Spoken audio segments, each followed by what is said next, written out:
kita berkenaan dengan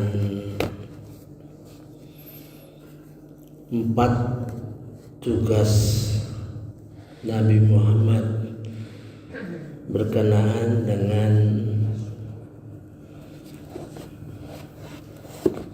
mula-mula pengajaran kepada kita sekalian. Kita sudah memasuki kelompok ketiga. Pertama dalam surah Al-Jumu'ah, yatslu alaihim ayatihi wa yuzakkihim wa yu'allimuhumul kitaba wal hikmah. Kemudian dalam surah Ali Imran ayat 164 masih redaksinya sama. Nah, ketiga ini redaksinya berubah.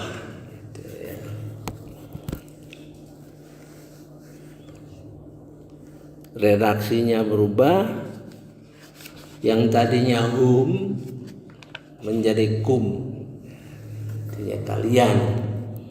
Saya sudah sampaikan kalau makna hum itu artinya mungkin sulit, mungkin bisa tercapai dalam waktu lama, ya. Kalau kum itu sangat dekat. Ya. Mari kita baca, ya. A'udzubillahi minasyaitonirrajim. Bismillahirrahmanirrahim.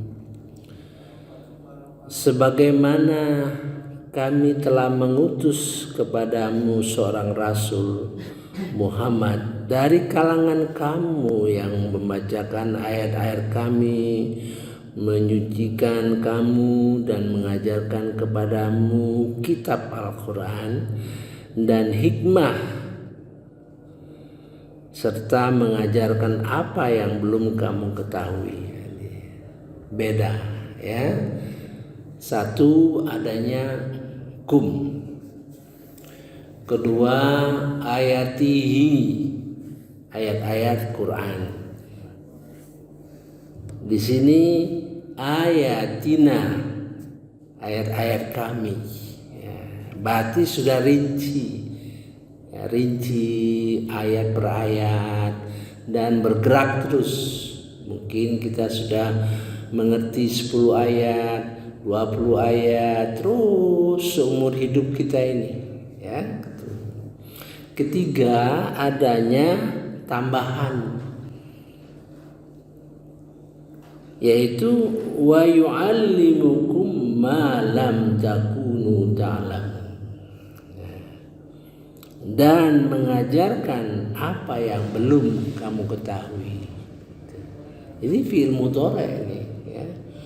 Fi'il yang akan datang, yang kalau bahasa Inggrisnya lebih tepatnya future continuous tense, yang akan datang dan terus berlangsung. Artinya sampai sekarang, gitu kan? Nah, setelah memahami itu, maka jadi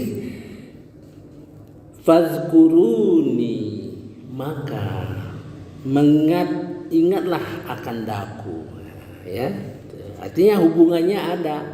Setelah memahami Al-Quran dengan sebaik-baiknya, dengan selengkap-lengkapnya, semampu kita sampai akhir hayat kita, sampai meninggal dunia, fazkuruni, maka ingatlah kalian kepadaku. Ini sebagaimana telah saya sampaikan, walaupun itu ilmu Qari'ah, ya, ilmu baca Quran, kalau sampai 5 harkat, 6 harkat itu menunjukkan penting, ya. Azkurkum, aku akan mengingat kalian. Ini ada proses timbal balik. Kita mengingat Allah dan Allah mengingat kita. Ya. Washkuruli, dan bersyukurlah kepadaku, wala takfurun. Ini suatu ujian bagi kita, ya. Dalam surah Al-Insan tergambar ujian pertama itu adalah menggunakan sarana yang diberikan Allah kepada kita, yaitu penglihatan dan pendengaran. Ya. Jadi zikir, saya sudah menulis mengenai zikir, ya. Jadi seluruh pemahaman terhadap Al-Quran itu merupakan zikir, ya.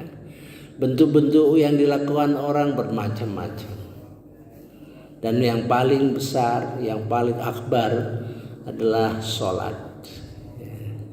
Karena kata-kata di dalam sholat itu tidak ada kata-kata di dalam sholat itu keluar dari Al-Quran. Tidak ada kata-kata di dalam sholat itu, bacaan sholat itu keluar dari Al-Quran. Malah kita bertanya, mengapa satu-satunya bacaan yang berbeda, seluruh gerakan-gerakan diawali dengan Allahu Akbar? Mengapa ketika bangkit dari ruku kita baca Sami Allahu liman hamidah?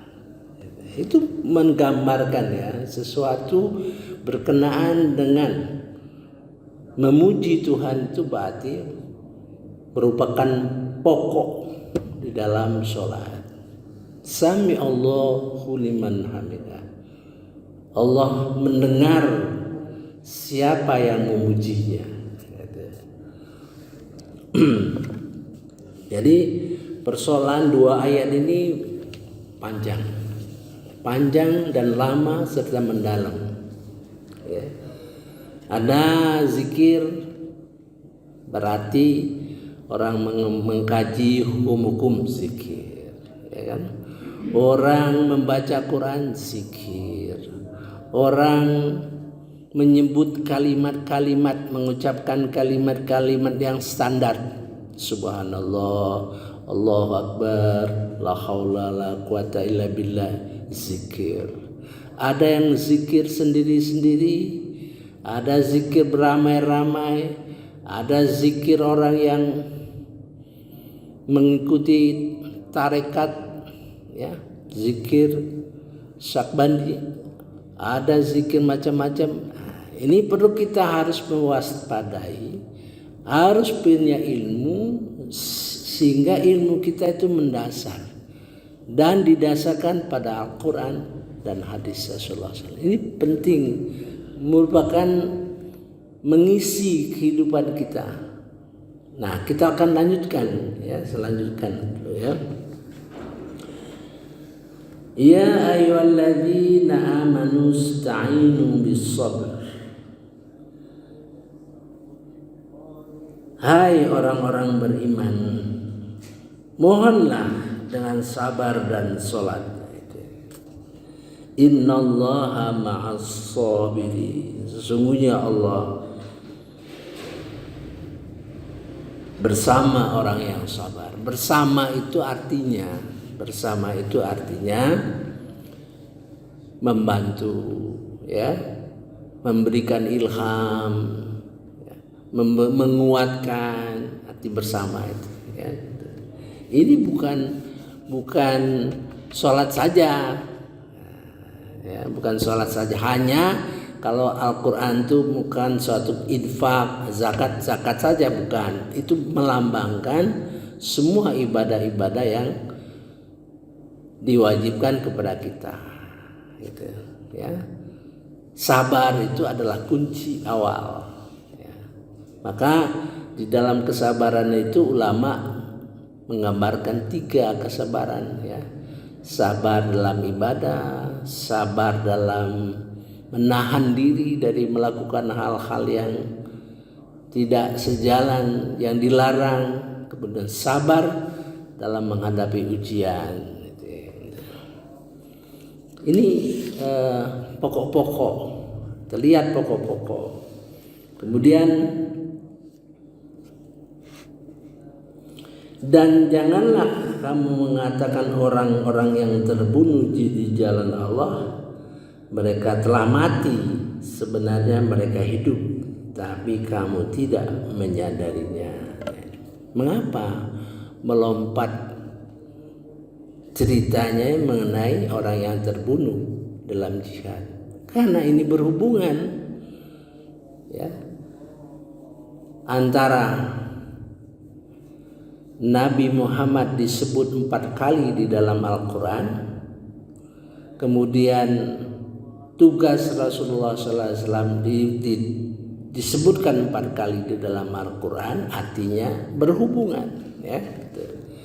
Wala taqulu lima yaqtal fi sabilillah amwat. Apakah kamu mengira ya? Dan janganlah kamu mengatakan orang-orang terbunuh di jalan Allah mereka telah mati ya. Bal ahya, sebenarnya mereka hidup ya. Tetapi kamu tidak menyadarinya. Walakin la tash'urun. Ini mengenai jihad ini panjang di dalam ayat-ayat sebelumnya. Nah, ini bukan pokok-pokok. Kemudian dilanjutkan dengan ujian. Dan kami pasti akan menguji kamu dengan sedikit ketakutan, kelaparan, kekurangan harta, jiwa, dan buah-buahan. Dan sampaikanlah kabar gembira kepada orang-orang yang sabar. Terkait dengan ujian, padahal ujian di dalam Al-Quran ini ada 7 yang pokok ya, 7 ujian di dalam Al-Quran ini yang pokok ya.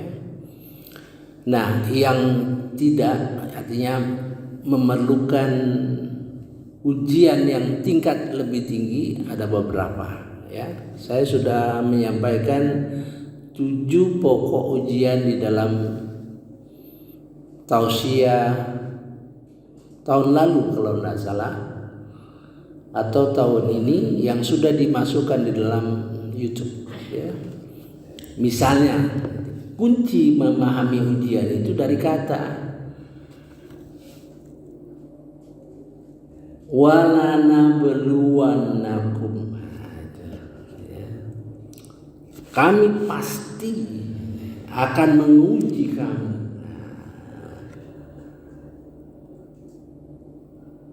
Kalau ada kata seperti itu ujian. Makanya di dalam surah Al-Mulk ayat 2, Alladzi khalaqal mauta wal hayata liyabluwakum ayyukum ahsanu amala. Yang menjadikan hidup dan mati ya. Artinya itu soal penting. Nah, itu. Bacaan itu seperti itu ya, yang menghidupkan kamu, mati ya, hidup kamu. Nah, itu penting itu. Liyabluwakum ayyukum ahsanu amala, untuk menguji kamu siapa yang beramal yang terbaik, yang berkualitas, yang bermutu. Nah, gitu. Bukan paling banyak gitu. Namun di penutupnya adalah Al-Aziz Al-Ghafur. Artinya kewajiban menguji kamu dan kewajiban kamu untuk mencapai ibadah-ibadah yang bermutu ya, berkualitas, itu sesuatu yang ditekankan ya. Al-Aziz. Tapi seandainya kamu sudah belajar sekuat tenaga, namun itulah yang dicapai, Allah Maha Pengampun. Itu cara memahami Al-Quran itu kata-katanya. Kata-kata itu merupakan ilmu. Kata-kata itu sumber ilmu ya. Saya kira cukup dulu ya menggambarkan bahwa persoalan ini akan panjang ya. Dan mengenai hikmah. Mengenai hikmah itu merupakan suatu janji Allah kepada kita. Memang di dalam hadis-hadis Saya sudah pernah punya buku, saya tidak tahu ya, sekitar hampir 150 hadis-hadis yang mengandung hikmah. Antara lain jangan marah, jangan marah, jangan marah, itu hikmah. Sebenarnya di dalam surah Al-Baqarah, hikmah itu akan diberikan kepada siapa yang dikehendaki di dalam fi'il mudhari. Makanya kita harus tahu fi'il madhi dan fi'il mudhari, itu penting supaya kita tahu kejiwaan daripada ayat-ayat Al-Quran. Jiwanya di situ ya, seperti wa huwal azizul ghafur. Nah, itu berarti ini penting, berat, keras, tapi Allah Maha Pengampun. Wa huwal azizul hakim.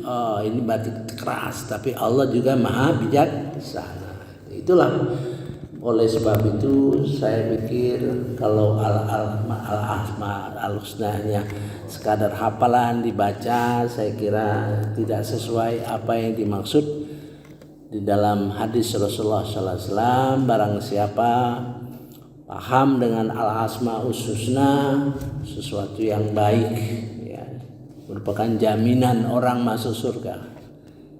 Sebab dengan memahami al-asma husna otomatis memahami Al-Quran gitu.